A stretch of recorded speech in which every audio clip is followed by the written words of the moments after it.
Welcome to one of the most disturbing cases recorded in Alexandria history. Before we begin, I invite you to leave in the comments where you are watching from and the exact time you are listening to this narration. We're interested in knowing which places and at what times of day or night these documented accounts reach. The year was 1835, when the Brandt family first moved to their new home on Duke Street in Alexandria, Virginia. A modest two-story federal-style brick building just 8 blocks from the bustling wharves of the Potomac River. Isaiah Brandt had come from Baltimore with his new wife Clementine, formerly Clementine Morel, daughter of a French merchant who had settled in Maryland some 30 years prior. Isaiah had purchased the property from a retiring tobacco merchant who claimed the southern exposure and deep cellar would be perfect for Isaiah's intentions to establish himself as a respectable merchant in the burgeoning port city. What made the purchase particularly attractive was the adjacent building, a narrow 3-story structure with small windows and a separate entrance on the alley. This annex, as Isaiah called it in his correspondence to his brother in Philadelphia, would serve well as quarters for the 5 enslaved persons the Brandts had brought with them from Baltimore, a married couple in their 40s, their daughter of 22, a male laborer of 30, and an older woman who served as cook. Their names were recorded only as property in Isaiah's ledger, though in private letters Clementine referred to the cook as Martha. The Duke Street property sat in an area of Alexandria that housed both free and enslaved black residents, as well as several businesses involved in the domestic slave trade. Just 3 blocks away stood the infamous Franklin and Armfield slave pen, one of the largest slave trading facilities in the country. In 1835, Alexandria was part of the District of Columbia, and its economy was deeply entangled with both international shipping and the domestic slave trade. According to tax records from the spring of 1835, Isaiah Brandt declared himself a mercantile agent with connections to tobacco and cotton factors throughout Virginia and the Carolinas. His business appeared legitimate, with regular shipments recorded at the Alexandria Custom House. Yet those same records show curious discrepancies. Vessels arriving from Baltimore and departing for New Orleans with cargo manifests that didn't align with the declared goods. The first strange occurrence at the Brandt residence was noted in a letter Clementine wrote to her sister in August of 1835. She complained of persistent sounds from the cellar, like the scraping of furniture, though there is none to be moved, and an oppressive silence that seemed to follow these episodes. Isaiah dismissed her concerns, attributing the noises to the settling of the old house or possibly rats in the walls. A ledger found among Isaiah's papers shows that by September he had made substantial renovations to the cellar, including the addition of a new door with an unusual locking mechanism. A craftsman was paid $27 for specialized ironwork, described as a secure containment fixture. The same ledger records payments to a stonecutter for work on the cellar floor, though the exact nature of this work was not specified. The first documented disappearance occurred in early October 1835. A notice in the Alexandria Gazette reported that a Negro man of about 30 years, property of I. Brandt, had absconded. A reward of $100 was offered for his return. Curiously, Isaiah did not place subsequent notices, as was customary for valuable property. Instead, his business ledger simply recorded loss of asset with the value deducted from his accounts. By November, Clementine had begun keeping a private journal, discovered 123 years later during renovations to the property in 1958. Her entries describe increasing anxiety about her husband's business affairs. She wrote, "I spends most evenings in his study with the door locked. When he emerges, his demeanor is changed, cold, distant. He speaks little at supper and retires immediately after. The house feels like a tomb." In a particularly disturbing entry dated November 23rd, Clementine wrote, Heard weeping from below after midnight. I claimed it was only the wind in the chimney, but there was no wind last night. Martha avoids the cellar entirely now, sending the girl down for supplies. The girl returns ashen-faced each time. An unusual document found in the municipal records from December 1835 shows that Isaiah applied for permits to modify the sewer access beneath his property. The city engineer noted concerns about the proposed changes but ultimately approved them after Isaiah made a substantial donation to the Municipal Improvement Fund. What happened in the winter of 1835 to 36 remains largely undocumented. There is a curious gap in Clementine's journal from December 27th until February 12th. When her entries resume, her handwriting appears altered, more rigid, the pressure of her pen deeper on the page.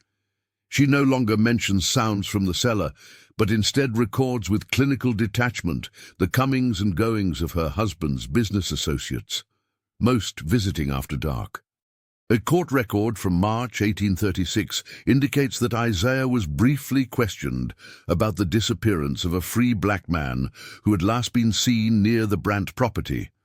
Isaiah provided witnesses who testified he had been at a business meeting across town at the time in question. The case was quickly dismissed. By April, Isaiah's business appeared to be thriving. Bank records show substantial deposits, and he purchased 2 additional properties near the waterfront. However, neighbors began to comment on Clementine's changed appearance. A letter from the wife of a neighboring merchant describes her as ghostly thin, and notes that she stands at her window for hours, staring at nothing, and refuses all invitations to tea or church. The most telling document from this period is a series of invoices from a local apothecary. Between April and June 1836, Isaiah purchased increasing quantities of laudanum, ostensibly for his wife's nervous condition. The same apothecary records show purchases of unusual chemical compounds, potassium permanganate, various acids, and large amounts of lime. Items with legitimate household uses, but also known for their ability to eliminate odors and dissolve organic matter. In June, another of the enslaved persons from the Brandt household was reported absconded, the 22-year-old woman. Again, Isaiah posted only a perfunctory notice and made no apparent effort to recover her. More disturbing is Clementine's journal entry from the same day, which reads only, "He told me she ran away." The locked door tells a different story. By midsummer, Clementine's journal entries become increasingly disjointed. She writes of pathways beneath the house and rooms that should not exist. She records conversations with her husband that suggest rising tension. Asked I again about the sounds. He says I imagine things, but he does not sleep, watches me constantly, follows when I walk in the garden, says it is concern for my health. A significant entry from July 18th reads, "Found the key today while I was at the wharves. Descended to the cellar alone. God help me for what I saw. The walls have been extended beyond what should be possible. How far does it go? And the marks on the stone, those lines and numbers, a ledger of souls. I replaced the key. He must not know I've seen." The most ominous document from this period is a letter Isaiah wrote to a business associate in Richmond, dated July 25th. In it, he mentions expanding operations and the need for special accommodations for merchandise in transit. He requests information about ships departing for the Caribbean, with discreet captains willing to transport unusual cargo without documentation. On August 2nd, 1836, almost exactly 1 year after the Brandts moved to Alexandria, the city night watchman reported unusual activity at the Duke Street property. His log notes lights moving in the cellar windows well past midnight and sounds of labor, digging or scraping. He investigated but found the doors locked and received no response to his knocking. Considering Isaiah Brandt a respectable businessman, he did not pursue the matter further. The records fall silent for 3 days. Then, on August 6th, a fire was reported at the Brandt residence. By the time the fire brigade arrived, the blaze had consumed much of the main house. The adjacent annex, where the enslaved people were quartered, remained untouched by the flames. The Alexandria Gazette reported the following day that the bodies of Isaiah and Clementine Brandt were recovered from the ruins. The official cause of death was listed as asphyxiation due to smoke inhalation. The remaining 3 enslaved persons were taken into custody by Isaiah's brother, who arrived from Philadelphia a week later to settle the estate. The cellar, remarkably, survived the fire largely intact. City engineers inspecting the property noted significant modifications to the original structure.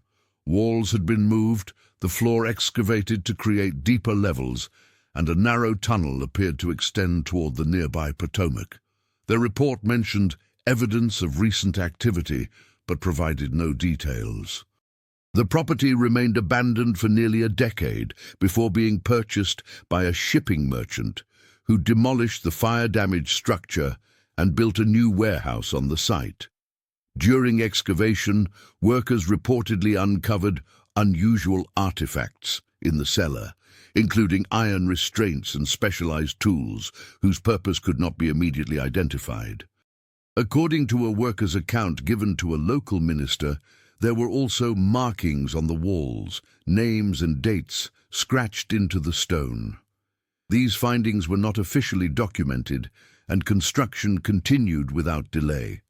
Perhaps the most chilling document related to the Brandt mystery emerged 22 years later. In 1858, a former slave trader named Thomas Wilson made a deathbed confession to a Methodist minister in New Orleans. Wilson claimed to have done business with a northern gentleman in Alexandria who operated an underground holding facility for temporarily storing merchandise intended for illegal transport to Caribbean plantations. Wilson's confession described a sophisticated operation for moving enslaved people outside the documented channels of the domestic slave trade, essentially a human trafficking operation that circumvented even the minimal legal protections and records required for enslaved persons. He spoke of a modified cellar where people were held, sometimes for weeks, before being transported via tunnel to waiting ships under cover of darkness. Most disturbing was Wilson's claim that the operation's proprietor had developed methods for breaking resistance through a combination of chemical compounds and psychological manipulation. Wilson reported that those who survived this preparation emerged as living ghosts hollowed out who would follow any command without question. The minister recorded Wilson's confession, but, troubled by its contents, sealed it away. The document remained hidden until 1963, when it was discovered during the cataloguing of church archives. Historians analyzing the confession noted details that aligned precisely with the modifications made to the Brandt cellar, details Wilson could not have known unless he had indeed been there.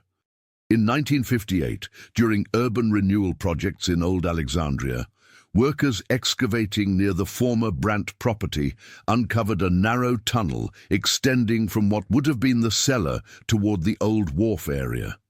Inside were found several artifacts: a woman's shoe consistent with 1830s styles, a key with an unusual configuration, and most tellingly, a small, leather-bound book. Water damage had rendered much of it illegible, but several pages contained what appeared to be a list of names with dates and amounts, a ledger of human cargo. Forensic analysis of the soil in and around the tunnel revealed traces of chemicals consistent with those purchased by Isaiah Brandt from the apothecary in 1836. More disturbing were the high concentrations of lime, a substance commonly used in the period to mask odors and accelerate decomposition of organic matter. Perhaps the most unsettling discovery came when workers removed a section of the original cellar wall and found a small cavity containing Clementine's complete journal. The final entries, never before seen by historians, paint a picture of a woman driven to desperate action. Her entry from August 5, 1836, the day before the fire, reads, "I have seen everything now, the tunnel, the chains, the room where they are changed. I found the missing pages from I's ledger, not merchandise, people, dozens of them, their names, their prices, their destinations, and the special notes on procedures performed. God forgive him. God forgive me for my silence. There is only one way to end this." The final entry, dated August 6th, simply states, "The lamp will fall tonight. The fire will cleanse what cannot be redeemed. I have sealed this journal where flames cannot reach. Someone must know what happened here. Someone must remember them." Arson investigators in 1960, reviewing the case, noted that the pattern of the 1836 fire was consistent with an intentionally overturned oil lamp in the main bedroom, exactly as Clementine had planned. In 1968, the last significant document related to the Brandt mystery was discovered. A ship's manifest from August 1836, found in a collection of maritime records in New Orleans, listed cargo transported from Alexandria. Hidden within the standard cargo list was a coded section that, when deciphered using keys found in Isaiah's business correspondence, revealed the transport of 9 unnamed items with values consistent with human trafficking prices of the period. The manifest was dated August 4th, 2 days before the fire that destroyed the Brandt home. Today, the location where the Brandt house once stood is occupied by a modern office building. A small historical marker mentions only that the site was once the home of merchant Isaiah Brandt and his wife Clementine, who perished in a fire in 1836. Nothing remains of the cellar, the tunnel, or the evidence of what transpired there, except in archives and the collective memory of those who ensure such histories are not forgotten. For decades, workers in buildings constructed on the site have reported unusual cold spots, particularly in basement areas, and unexplained sounds like distant weeping or the scraping of metal against stone. Engineers have repeatedly found no structural cause for these phenomena. More concrete are the occasional artifacts that continue to surface during construction projects in the vicinity: a button, a coin, a fragment of chain, small echoes of lives interrupted. Each item is catalogued, each story preserved, as Alexandria confronts the darker chapters of its past. The most bizarre mystery in Alexandria's slave-era history remains partially unsolved. While historical evidence strongly suggests that Isaiah Brandt operated an illegal human trafficking operation from his Duke Street property, many questions remain unanswered. How many people passed through that cellar? Who were Brandt's accomplices beyond Thomas Wilson? And what exactly was the procedure referenced in his hidden ledgers? What seems increasingly clear from the historical record is that Clementine Brandt, initially a silent witness, eventually chose to end the operation in the only way she could imagine, by sacrificing herself along with her husband in a fire that she hoped would erase all evidence of the atrocities committed beneath her home. Perhaps the true horror of the Brandt mystery lies not in ghostly manifestations or mysterious sounds, but in the very human capacity for both cruelty and redemption. Isaiah Brandt created a chamber of horrors beneath the veneer of respectability. Clementine, through her final act, attempted to bring justice when all legal and social structures of her time would have failed to do so. The echoes of their story, and more importantly, the stories of those who suffered and disappeared in that cellar, continue to resonate through Alexandria's history, a reminder of darkness that once flourished in plain sight, and the courage required to confront it. Some local historians have suggested that the Brandt case, though particularly well documented due to Clementine's preserved journal, may represent just one instance of similar operations that existed throughout the region during this period. The tunnel discovered at the Brandt property bears striking similarities to passages found at other sites along the Potomac, suggesting a possible network of such illegal operations. In 1967, an elderly woman came forward claiming her great-grandmother had been held in a devil's cellar in Alexandria before escaping during a fire. Her description of the location and the operation matched details from the Brandt case that had not been publicly disclosed at that time, lending credibility to her account and suggesting at least one person may have escaped during the chaos of the fire. As Alexandria continues to excavate its past, literally and figuratively, the story of Duke Street remains a haunting reminder that history's most disturbing chapters often lie just beneath the surface, waiting to be uncovered by those willing to look beyond the conventional narrative. And on quiet nights, some say, if you stand on the corner of Duke Street, where the Brandt house once stood, you can still hear the faint sound of scraping from below, like furniture being moved, though there is none to move.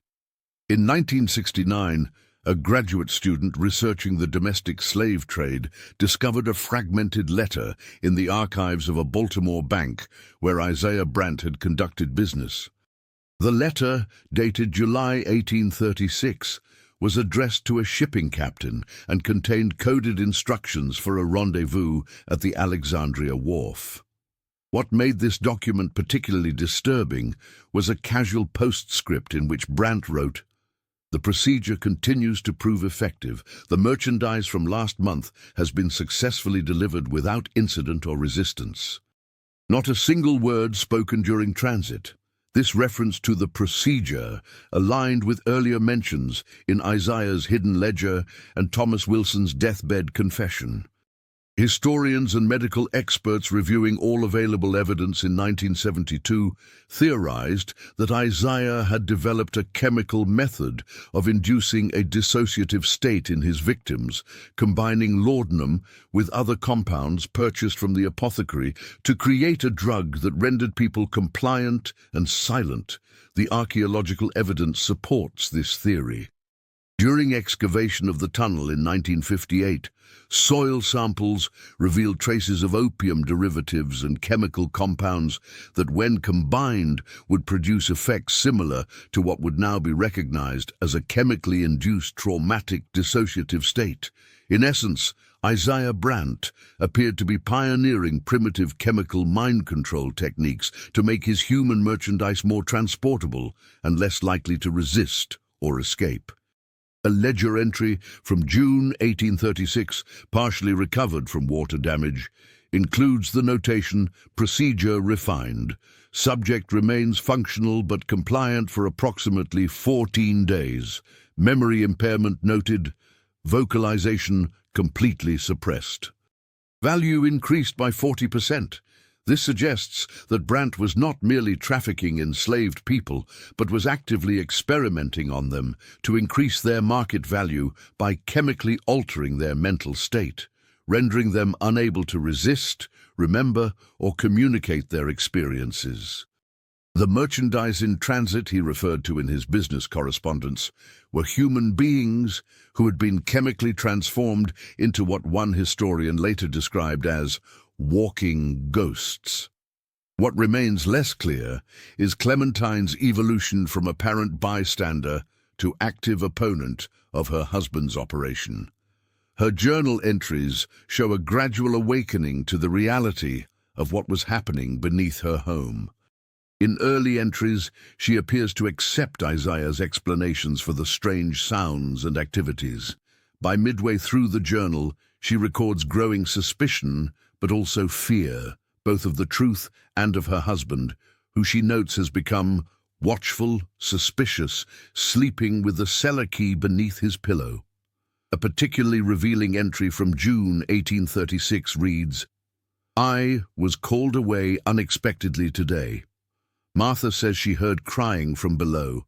I pretended not to hear her. What kind of woman have I become that I pretend not to hear crying beneath my own flaws? I am a coward. Each day of silence makes me more complicit. By July, Clementine appears to have begun investigating on her own. An entry dated July 10th describes how she followed Isaiah to the wharves one night, dressed in his coat with my hair hidden, keeping to the shadows. She observed him meeting with a ship's captain and overheard fragments of conversation about special cargo and private transportation. On July 12th, she writes of discovering financial documents in Isaiah's study, showing transactions far larger than his legitimate business could explain. "Where does this money come from?" she writes, "and these payments to captains, to doctors, to guards? What merchandise requires such handling?" The turning point appears to have come on July 18th, when she found and used the cellar key. Though she does not explicitly describe what she saw, the entry from that day shows a dramatic shift in her handwriting and tone. The neat, controlled script becomes jagged, with ink blots and crossouts. She writes only, "souls." God help me, he is trading in souls, and not just trading, changing them, breaking them. The empty eyes of the woman chained to the wall, I will never forget. She looked at me, but did not see me. What has he done to her? What has he done to all of them? What have I allowed? From this point forward, Clementine's entries show her developing a plan. She begins noting Isaiah's schedule, identifying patterns in his movements and the arrivals of his business associates. She records hiding small amounts of money and collecting supplies, lamp oil, matches, a small knife she conceals in her sewing basket. On July 25th, she writes, "I considered going to the authorities today. Then I remembered who they are, men like I, men who dine at our table, who tip their hats to me on the street, who profit from the same trade. There will be no justice from that quarter. Perhaps there can be no justice at all, only an end." A chilling entry from July 30th reads, "Counted the bottles in I's cabinet today while he was out. Enough laudanum to send the entire household into eternal sleep. That would be the gentle way, but I am not feeling gentle anymore." Documents from the Alexandria parish registry show that during this period, Clementine began attending services more frequently. The minister's diary notes her intense interest in discussions of damnation and redemption, and that she specifically requested private counsel regarding the sin of complicity and whether God forgives those who fail to act against evil. On August 2nd, she writes of hearing the night watchman outside while Isaiah worked in the cellar. "For a moment, I considered crying out, pounding on the window, begging for help. But what then? A scandal, perhaps, a fine. I would pay his way out of trouble as he always does, and those below would still be lost. No, it must end completely." The entries for August 3rd and 4th are brief, almost serene. She describes ordinary household activities, instructing Martha about dinner, mending one of Isaiah's shirts, arranging flowers from the garden. With the retrospective knowledge of what she was planning, these mundane notations take on a haunting quality, the final performance of normalcy before her desperate act. Her penultimate entry on August 5th describes her final discovery, a hidden compartment in Isaiah's desk containing what she calls the true ledger. This document, which was never recovered, apparently detailed the full extent of Isaiah's operation, including names and destinations of those who had passed through his cellar, and explicit descriptions of the procedure used to subdue them. "Now I know everything," she writes. "The scope is greater than I imagined. Not dozens, hundreds. Over 4 years, first in Baltimore, now here, and others involved, respected men, pillars of society, merchants and doctors and ship captains. A vast web of misery with I at the center, growing rich on suffering he creates with his own hands. There is no authority to appeal to, no justice to be found within the system that permits such things. The system itself is the crime. Her final entry on August 6th, the day of the fire, contains her confession and justification. "The lamp will fall tonight. The fire will cleanse what cannot be redeemed. I have sealed this journal where flames cannot reach. Someone must know what happened here. Someone must remember them."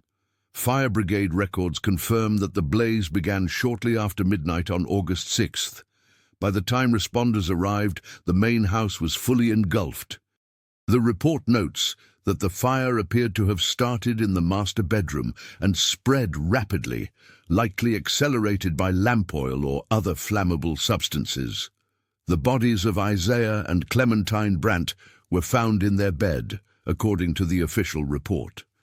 However, the medical examiner's notes, discovered in 1973, contain a curious detail omitted from public records. While Isaiah's body showed evidence of smoke inhalation, suggesting he was alive when the fire began, Clementine's did not. Instead, the examiner noted evidence of prior consumption of laudanum, likely deceased before flames reached the body.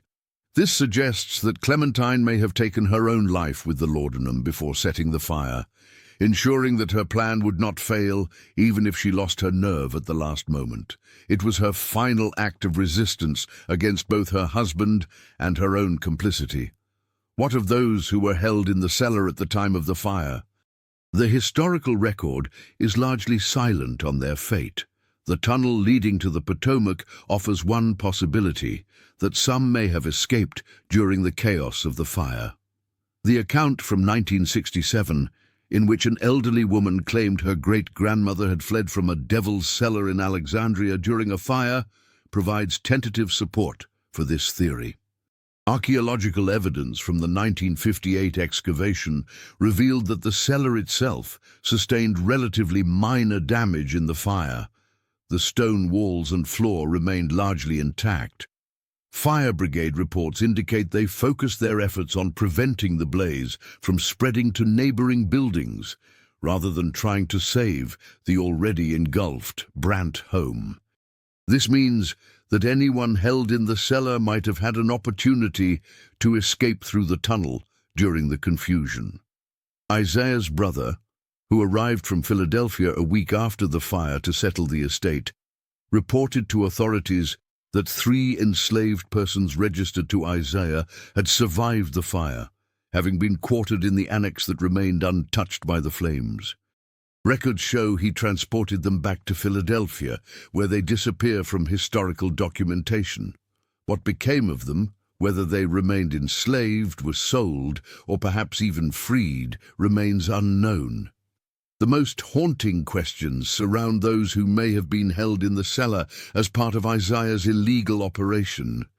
Thomas Wilson's deathbed confession in 1858 claimed that in the 4 years he had done business with the Alexandria merchant, he had personally arranged transport for no fewer than 60 souls who had passed through the cellar and undergone the mysterious procedure.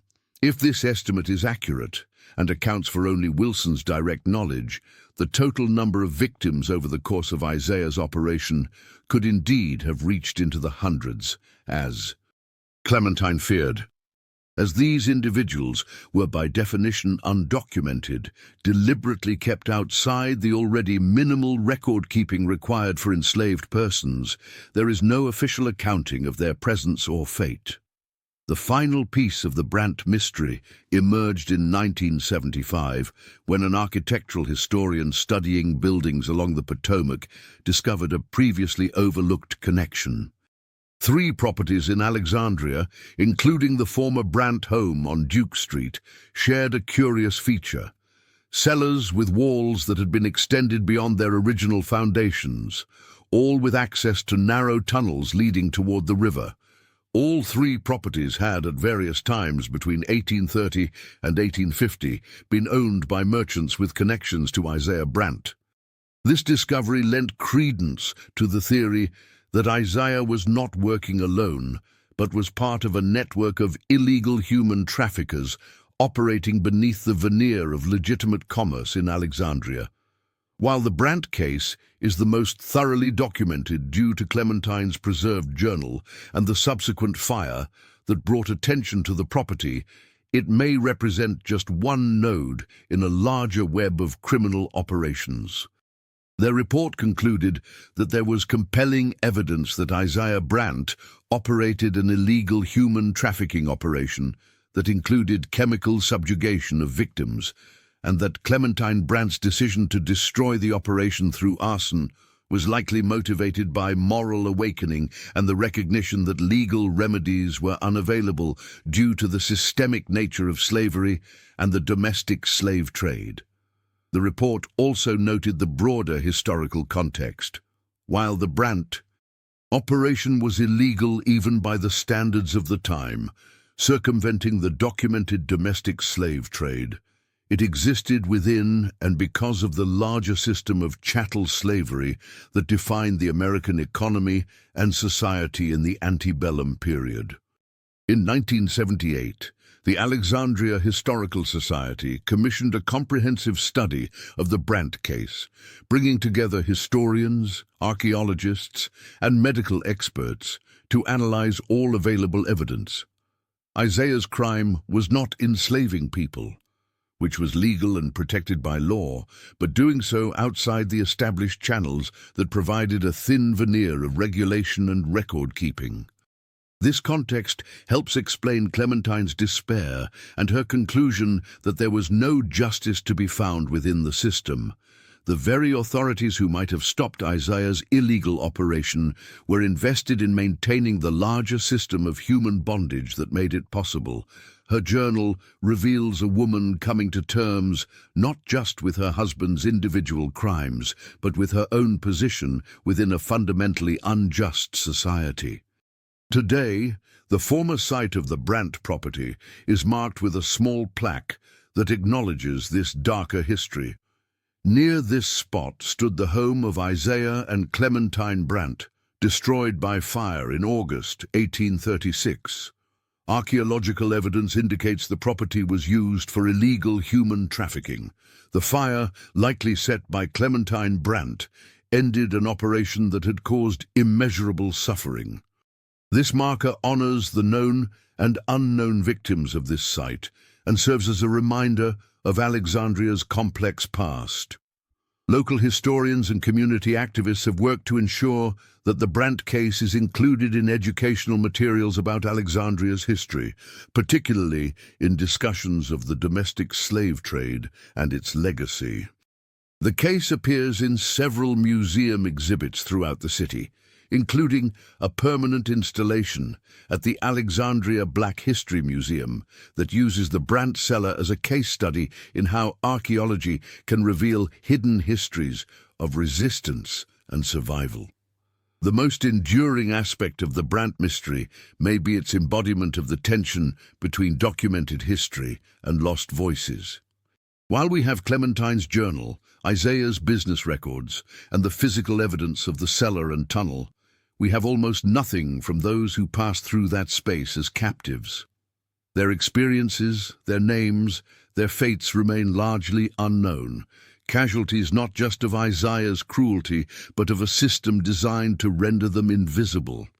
Yet traces remain, in the archaeological record, in fragmentary mentions in documents, in family histories passed down through generations, like the account of the woman who escaped during the fire. These echoes remind us that behind every historical atrocity are individual human stories of suffering, resistance, and sometimes survival. City officials decided against further excavation, instead marking the area for future archaeological consideration and installing a memorial plaque, acknowledging that the full extent of Alexandria's underground history remains to be discovered. Perhaps this is the most fitting epilogue to the Brandt mystery, the recognition that beneath the visible landscape of history lies a complex network of stories still waiting to be unearthed, and that our understanding of the past continues to evolve as new evidence emerges from the shadows. In 2005, Ground-penetrating radar used during a utility project near the former Brandt property revealed anomalies consistent with additional tunnel structures extending beyond what had been previously documented. The story of Isaiah and Clementine Brandt, a tale of cruelty, complicity, moral awakening, and desperate action, serves as a reminder that history's most important lessons often lie not in what is prominently displayed, but in what has been deliberately hidden. And that sometimes the most profound acts of courage involve bringing darkness to light, even at tremendous personal cost. As you walk the cobblestone streets of old Alexandria today, past federal-style buildings not unlike the one where the Brandts lived, it is worth remembering that beneath these familiar facades lie stories yet to be fully told, some inspiring, some disturbing, all part of a complex legacy that continues to shape our understanding of American history. And if, standing on the corner of Duke Street where the Brandt house once stood, you feel a sudden chill, or hear what sounds like distant scraping from below, perhaps it is just the wind in the old buildings, or perhaps it is history itself, insisting that we remember what happened here, insisting that we listen to voices that have too long gone unheard.